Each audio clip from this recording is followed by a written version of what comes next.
Hello, welcome to section 4.1, classical growth theory, and here we'll be looking at the Solow growth model.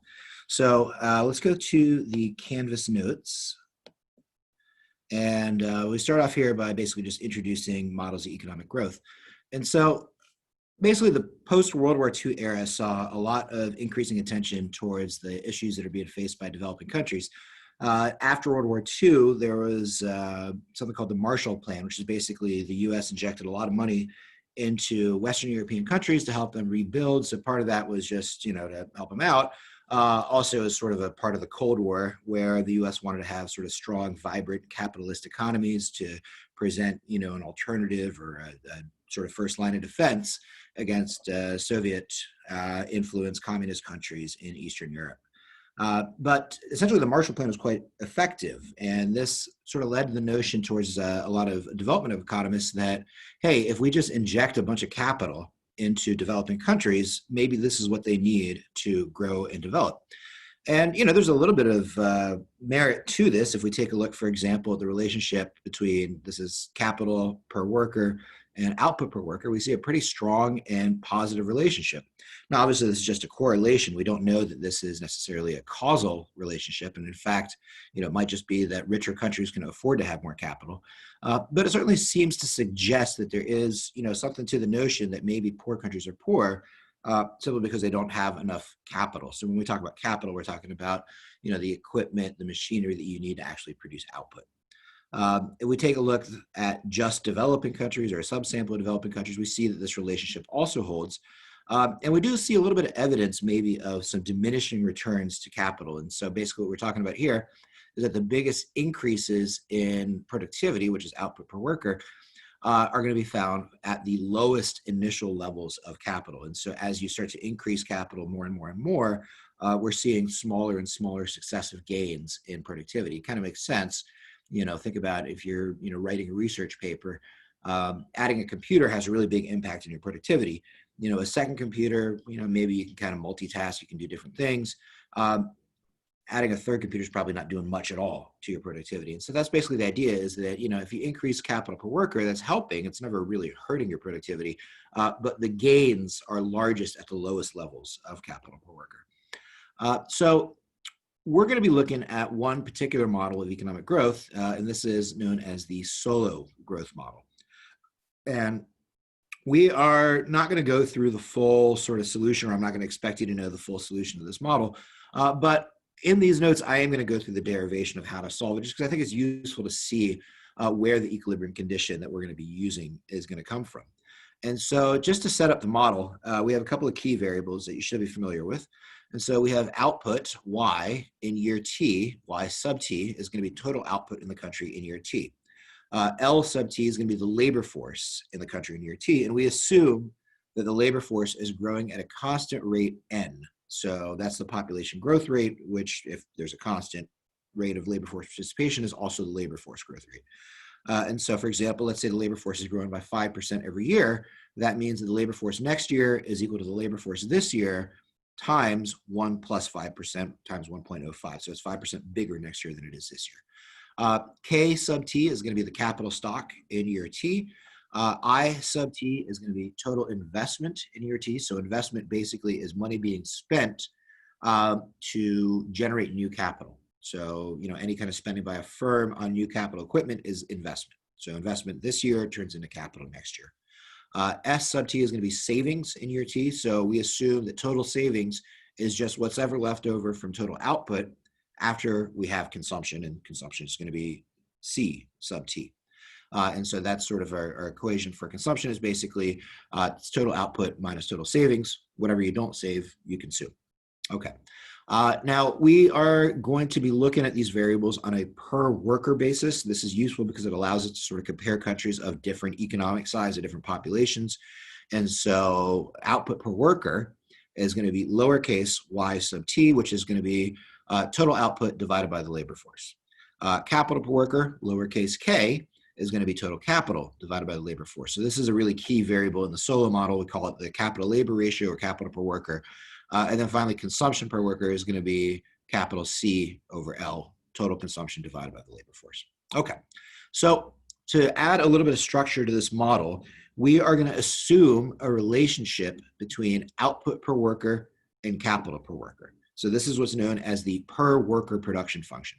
So basically what this function tells us is if we increase capital per worker by a certain amount, what's going to happen to output per worker? So if we know that we have, let's say 5 units of capital per worker, the production function is going to tell us how much output per worker we're going to be able to generate with that.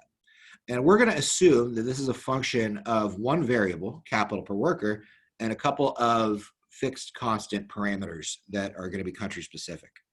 And so we have two parameters that we're looking at here. Capital A is going to be what's known as multi-factor productivity, or sort of technology you can think about. And so this sort of just measures all the stuff in a country that makes a worker more productive with a given amount of capital. And so you can think of as technology goes up, that number A is going to go up. As human capital goes up, as people become more skilled, that number A is going to go up as well. And then finally, we have alpha, which is basically the share of capital in production. So if you think about producing something, and in the simplest kind of production technology, you use both capital and labor. And so we're able to sort of abstract from labor because we're looking at this as capital over labor. And so alpha here is going to be the share of capital in production, which means that 1 minus alpha is going to be the share of labor in production. So, a relatively technologically advanced country that uses a lot of capital, maybe alpha is going to be like 0.5. So each unit of output is using, 1 unit of capital, 1 unit of labor. A less technologically advanced country, one that uses a lot more labor, that has a more labor-intensive production process, maybe alpha would be like 0.1. Right? So you're using 10% capital, 90% labor. And so the more sort of capital you're using, the bigger an impact increase in capital per worker is going to have on output. Okay, so we're not going to get too deep into the weeds of sort of the functional form of the production function. What I really want you to focus on is this production function has a couple of key characteristics. So first, it's always increasing, meaning that as you increase capital per worker, output per worker is going up. And the second key feature of this is that it exhibits diminishing returns to scale. So diminishing returns to scale basically means that the slope of this function is always positive, but it's getting smaller and smaller and smaller as we increase capital per worker. So that reflects the fact that increasing capital by 1 unit when you have a really low level of capital is going to have a much bigger impact on output than increasing capital by 1 unit when you have a really high level of capital. All right, so that's just diminishing returns. And, an implication of this is that the highest return to capital is, all else being equal, going to be in a country that has a relatively low amount of capital. So we've already talked about this a little bit. We were talking about why we might expect poor countries to catch up to rich countries. Of course, not all else is equal, and that's something we'll come back to. But for now, we assume that if every country is on this production function, then we got poor countries over here that have a low level of capital and therefore a low level of output per worker. You've got rich countries up here that have a high level of capital and therefore a high level of output. Then it would make sense that if we inject capital into these poor countries, they're going to increase their production. Okay, so how accurate is this sort of hypothesized relationship between capital per worker and output per worker? And it turns out it's actually pretty good if we look at most countries. So here, for example, is the US. We have a time series of capital per worker in the horizontal, output per worker in the vertical, and you can see it pretty much matches this shape. It's positive, and it does appear to exhibit these kind of diminishing returns. The biggest increases in output per worker occur at the lowest levels of capital per worker. We see a pretty similar relationship for China. Again, positive, exhibits as diminishing returns to scale.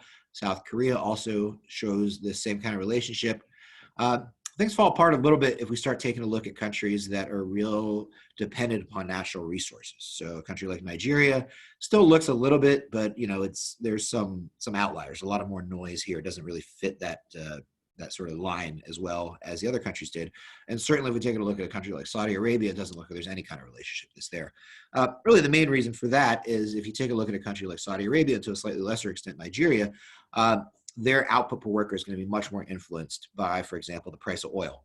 And so it's not so much, how much capital per worker they have, but the value of their output is going to be going up and down based off of, what's going on with oil prices, which, is less dependent upon how much capital they have.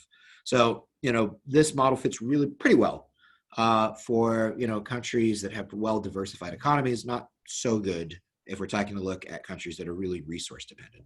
Okay, so I mentioned that you don't need to know how to solve this model. You do need to know the equilibrium condition. Now, in this video, we are going to go through the solution just because I think it's useful to understand where that equilibrium condition comes from. Okay, so our equilibrium condition is basically going to be that in a closed economy, meaning there's no international trade, there's no international investment, total investment in that country is going to be equal to total savings in that country. So I is equal to S, right? So basically, if you want to borrow money, you have to borrow it from people in your country. If you want to lend money, you have to lend it to people in your country because it's a closed economy. So therefore, investment and savings have to be equal to each other. Okay, so with that equilibrium condition, we are going to essentially work to solve that equation so that we have the same variable on either side of that equality. We have one equation, we'll have one unknown, and therefore it can be solved. Right now, we got two different variables, so we can't do it yet. So to get to there, we're first going to put a little bit of a definition on the evolution of the capital stock. And so basically what we've got here is a definition for the capital stock that says that the capital stock next year is going to be equal to the capital stock this year plus new investment. So basically that's increasing the capital stock. New investment is acquiring new capital minus what we call depreciated capital. So delta is going to be the depreciation rate. And so let's say that capital depreciates by 10%, meaning it loses 10% of its value every year. So machinery wears out, things become obsolete. So we need to adjust the existing capital stock KT by the amount that depreciates. And that's going to be delta KT. So the capital stock next year is equal to the capital stock this year minus depreciated capital, but plus new investment that acquires new capital. So if we rearrange this equation for investment, we can see that the capital stock, investment this year is going to be equal to the difference between capital next year and this year, plus depreciated capital, which we're just going to simplify this. The change in capital, which is the difference between capital next year and this year, can always be simplified as uppercase delta KT plus 1. So it's just the change in the variable. Okay, so keep that in mind. Now, the second condition we're going to use is something called the steady state. And the steady state, quite simply, is going to be the period of time in the long run where the capital labor ratio, capital per worker, is constant. It's not changing over time. So that means that capital per worker in year T is equal to capital per worker in year T plus 1, equal to capital per worker in year T plus 2, so on and so forth. And it's just equal to lowercase k with no time subscript because it's constant. So to basically give this a little bit of structure and bring it back, we know that capital per worker in year T is KT over LT. Capital per worker in year T plus 1 is KT plus 1 over LT plus 1. And then we know that the labor force is growing by a constant rate of N, the population growth rate. So we're going to replace LT plus 1 with LT times 1 plus N. Okay, so basically in the steady state, what we're saying is that the capital stock is growing at the same rate as the labor force. So basically, if we rearrange this equation right here, we can show that the change in the capital stock, the difference between capital next year and this year, has got to be equal to N times KT. Basically, the capital stock is growing at the same rate as labor force. That's what keeps the capital labor ratio constant. So if the labor force is growing by a rate of N, in order for that ratio to be constant, the capital stock needs to grow at a rate of N as well. Okay, now let's put everything together. Let's go back to the investment equation that we derived earlier. We know that investment is equal to the change in capital plus depreciated capital. So let's plug in our definition of the change of capital in the steady state, and we'll show that investment in the steady state is equal to, we can simplify this to N plus delta times the capital stock. So basically, the intuitive interpretation of this equation is that in the steady state, there's two reasons why you have new investment. The first, related to N, is that you need to equip new labor force entrants with capital. The second is that you need to replace worn out depreciated capital related to delta. Okay, so finally, to bring it back to the equilibrium condition that I and S are equal to each other, let's talk about savings. Now, this is a pretty simple one. We're going to assume that there's a constant fraction of income that's being saved. So for example, let's say that the savings rate is 20%. So we're going to call the savings rate lowercase s, and that's going to be 0.2 if it's 20%. If you're saving 10%, then it's 0.1. If you save 25%, it's 0.25. Okay. So therefore, national savings, quite simply, is going to be that constant fraction s of total income. So if we plug that into our equilibrium condition, st equals it, then we have s times yt is equal to n plus delta times kt. All right. So we still have two variables and only one equation. We need to simplify this more. So to do that, we're going to convert this first to a per worker basis. And we do that simply by dividing both sides by L. So divide both sides by L, and you have savings, the savings rate times output per worker, so savings per worker, is going to be equal to investment per worker, which is n plus delta times k. All right.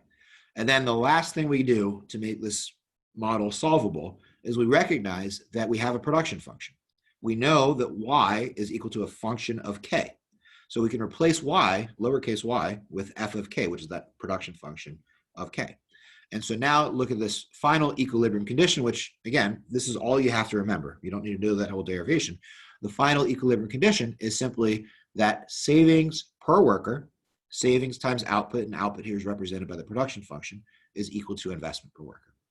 Okay, so we can solve this model. Now, if you had a functional form for the production function, which you could always figure out, take the data, for example, if you took, the data for South Korea here, you could do a regression analysis to figure out what the relationship between y and k are, and you come up with some function for it. You can plug it in. You could actually estimate it using the numbers that you got. But we're just going to solve it graphically, easier to do.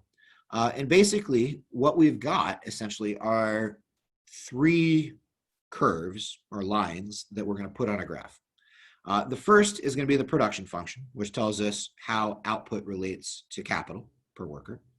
The second is going to be the savings function, which if you look at this, is just a miniature version of the production function because S is some savings rate that's obviously between 0 and 1, and it's generally a lot closer to 0 because usually people don't save, more than like 20-30% of their income. And then the third thing is the investment line, which if you look at this is just some constant, which is n and delta are just numbers. They're just constant numbers, times k, which is sort of our x variable, if you will. So that's just going to be a straight line with a slope equal to n plus delta. So rather than, to show you this graph, let's actually build this model together. So to do that, I'm going to go ahead and stop the share real quick, and we'll go to the whiteboard. All right. So let's go here. And basically what we're going to be doing is drawing this diagram where we have capital per worker on the horizontal axis, output per worker on the vertical axis, and then we're going to draw three curves. So our three curves basically are going to be the production function, which is f of k, that's output, that should be a lowercase k, and then we have our savings function. So the savings function is going to be a miniature version of the production function because again, it's if your income, let's say, is 100 and you're saving 20% of your income, then your savings is 20, right? So it's always going to be some fraction of this production function. So let's draw it like this. Oops, did not mean to do the rainbow colors there. That was cool. All right, so this is S times f of k. And then the final thing we need to do is draw the investment line. So the investment line, remember, is n plus delta times k. So if you think of the equation for a straight line, mx plus b, basically there's no intercept. So it's going to start here at the origin. Obviously, what we're saying here is that if you have no income, then you have no investment. Easy enough. And the slope of this line is going to be equal to n plus delta times k. Well, the slope is n plus delta, and the equation is n plus delta times k. Okay, so let's figure out how we solve this. So remember, the equilibrium condition is savings per worker, this red line, equal to investment per worker, the blue line. So on a graph, two things are equal to each other where they intersect. So the intersection here is going to tell us the steady state level of capital per worker. Now, if you want to figure out what output per worker is, it's quite simple. We have a production function. You just take this line up, to the production function, and that's going to give us output per worker. I'm going to put stars here to indicate that they're equilibrium values. And then the last thing we need to figure out is what is consumption per worker. So we know that output or income is Y star. We know that you're saving this much. So remember, this is S times Y star. And we know that the amount that you're going to consume is going to be the difference between how much you produce and how much you save. And so this vertical distance here is going to be consumption per worker.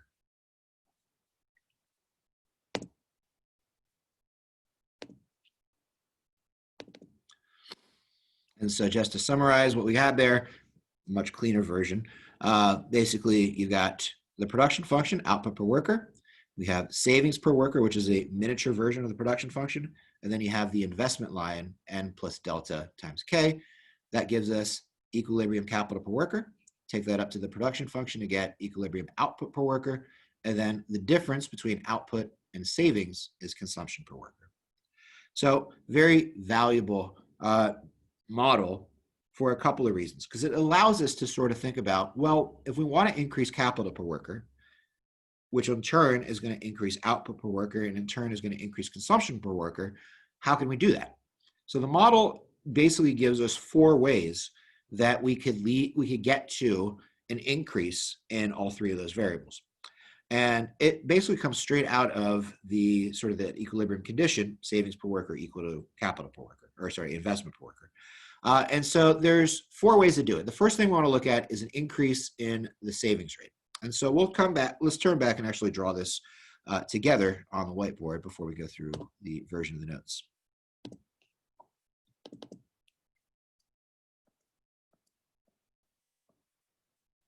All right.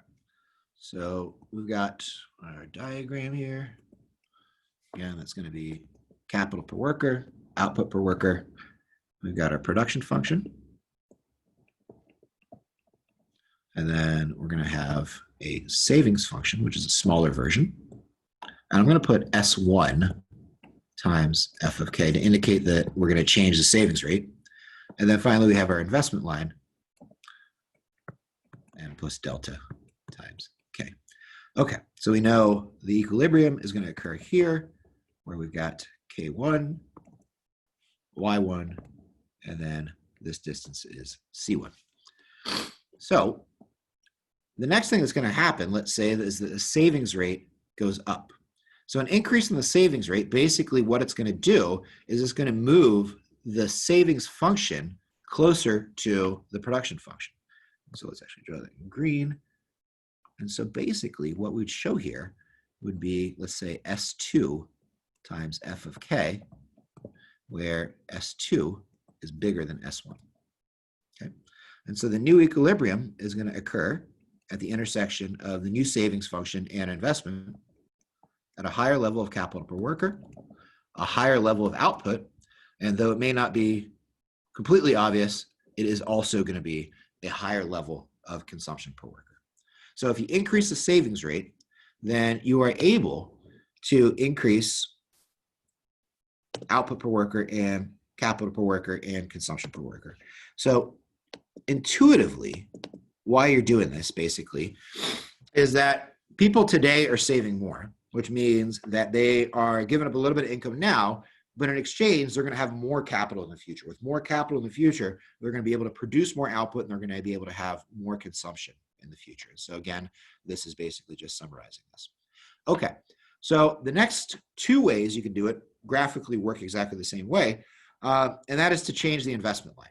And so you could either do this by decreasing the population growth rate, or you could do it by decreasing the depreciation rate. So, decreasing the depreciation rate, you could do maybe, you could think about, investing in better capital, newer capital, maybe that doesn't depreciate as quickly. You could also think about, environmental improvements, maybe with less pollution, less acid rain, capital lasts longer. A little bit harder to do, but certainly decreasing the population growth rate could also be effective. You can think of population control policies and things like that, which we'll get to in the next section. For both of these, the reason why this is going to lead to higher output and consumption in the long run is that you're not having to devote as much of your own investment to either equipping new labor force entrants with capital in the case of the population growth, or replacing depreciated capital in the case of decreasing the depreciation rate. In both cases, basically, you've got more that you can invest in yourself. You have basically less dependence that you need to worry about. And so graphically, the way this is going to work, if we look at this diagram, we've got our sort of traditional diagram here, and we start off with a savings function, production function, investment line. That gives us our equilibrium level of capital, equilibrium level of output, equilibrium consumption. And we're able to decrease the population growth rate. Now, basically, when you decrease either n or delta, the investment line is going to get flatter because the slope is smaller. So in the extreme, the slope of 0 is going to be completely flat. And so by flattening the investment line, what we're going to see is that the equilibrium is going to occur further out at a higher level of capital per worker, which is also going to lead to higher level of output per worker and a higher level of consumption per worker. And so again, that's another way that you could increase income, standard of living in the long run. And then the last thing we'll take a look at, and this one gets a little bit messy if I'm going to draw it myself, so I'm going to rely on this diagram here, is to increase technology. And so increasing technology is going to mean that you're moving to a better production function. And so in this diagram, we start off with a production function, f of k, a savings function, which is a miniature version of that, s times f of k, and an investment line, n plus delta times k. Our equilibrium here is k1, y1, c1. There's an increase in technology, which means that you're able to produce more for every level of capital per worker, which means that you are moving to a better production function, g of k.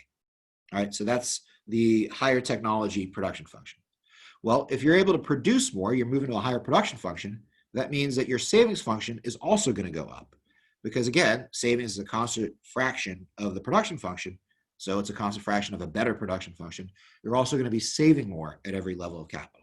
Okay, and so we shift up to this new savings function, s times g of k, which means that the equilibrium is going to occur at a higher level of capital per worker, and output is going to go up, not just because you have more capital, which would be this intersection here on the old production function, but it also is going to go up even more because you're actually producing more with every level of capital. And so you have a magnified increase in output and you have a magnified increase in consumption. And so what we're going to see is that increasing technological progress, increasing productivity is actually the sort of highest impact way to grow an economy, because it has sort of that magnified impact that not only are you going to increase your savings and therefore your capital, but you're getting more out of each unit of capital. You're getting more output, more consumption for it. Okay, so that is going to end this section. On the next section, we are going to be discussing some policies to actually increase savings, decrease population rate, grow technological progress, or increase productivity. Okay, hope you enjoyed it. See you later.